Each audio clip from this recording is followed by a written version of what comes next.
When water remembers, how emotion shapes the body. Before we are anything else, we are water. From the moment of conception, life begins in a fluid world, a warm ocean inside the womb. Our bodies grow and form suspended in water, surrounded by its constant rhythm. When we are born, we are more than 70% water. Every cell, every organ, every heartbeat, bathed in it. Water is not just what flows through us. It is what we are. And water remembers. This is not just poetry. It is both science and mystery. In laboratories, researchers have observed that water's molecular structure can shift in response to vibration, sound, and even intention. The patterns it forms can change, becoming chaotic under anger, and beautifully symmetrical under love, gratitude, and peace. If the water outside of us can respond to emotion and energy, what about the water within us? Every tear you've shed, whether from grief, joy, or relief, is made from the same water that fills your cells, that surrounds your heart, that flows in your blood. If water can hold a memory of what it's exposed to, then every experience, every feeling, every moment of your life may be leaving subtle imprints in the oceans you carry inside. Your body is not just a vessel for water. It is a living, moving, feeling archive.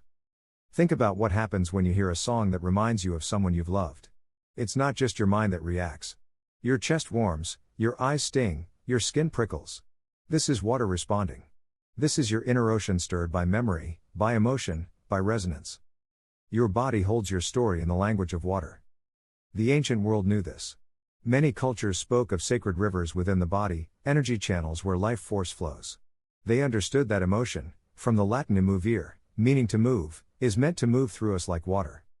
When emotions are allowed to flow, we feel lighter, clearer, freer. But when they are held back, when they are trapped, the waters inside us grow still. And still water can become heavy, stagnant, clouded. This is why unexpressed grief can sit in the chest for years. Why old anger can burn in the gut long after the moment has passed. The body remembers. Because the water remembers. Scientists estimate that a single molecule of water can persist in different forms for thousands of years, cycling through oceans, clouds, rain, rivers, and eventually into your glass, your cells, your heartbeat. The water in you today may have once flowed through glaciers, through ancient forests, through the veins of your ancestors. It may carry whispers from the time before there were human words to speak them. You are not only shaped by your own emotions, but perhaps touched by the echoes of all who came before. So what does this mean for healing? It means that when we tend to our emotional life, we are tending to the waters within. We are clearing them, brightening them, restoring their flow. When you sit by the sea and feel peace wash over you, it's not just a metaphor. Your inner waters are meeting the outer waters. Your body recognizes itself in the waves. It remembers how to move again. When you cry, you are not breaking, you are cleansing. Tears carry chemicals linked to stress out of the body. They shift the chemistry of your blood, the pressure in your head, the rhythm of your heart. They allow the emotional waters to find their tide again. If water remembers, then every thought, every word, every vibration you expose your body to is shaping you, not just in your mind, but in your cells. This is why kindness matters. This is why gratitude matters.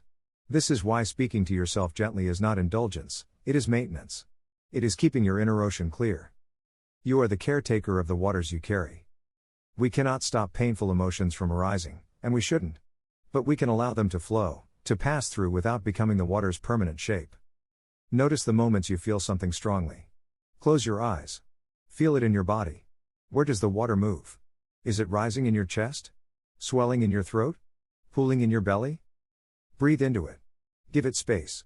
Imagine it flowing out like a river instead of sitting, waiting, turning still. Your body knows how to do this. It's built for movement, for flow, for release. We are rivers wearing human skin. And rivers do not cling to what they've carried. They let go. They move on.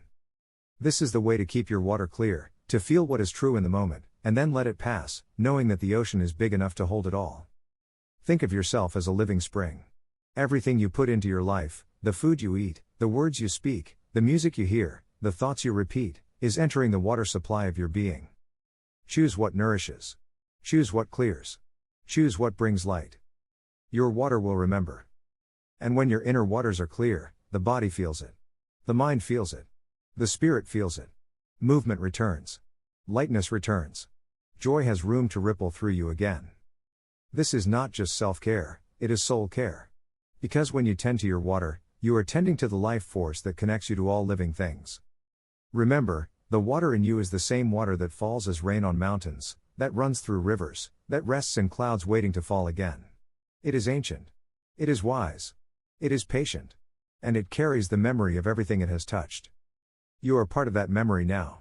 And the way you live, the way you feel, the way you speak to yourself and others, is shaping the water that will one day flow through someone else. So, treat your water as sacred. Speak to it with kindness. Move it with joy. Cleanse it with tears when needed. Fill it with music, beauty, and light. Because in the end, your body will forget many things. Your mind will let go of details. But the water will remember. And when it does, it will carry your story forward, into the bodies of others, into the rivers and oceans, into the great flow of life that has no beginning and no end. You are a keeper of waters. Honor them well.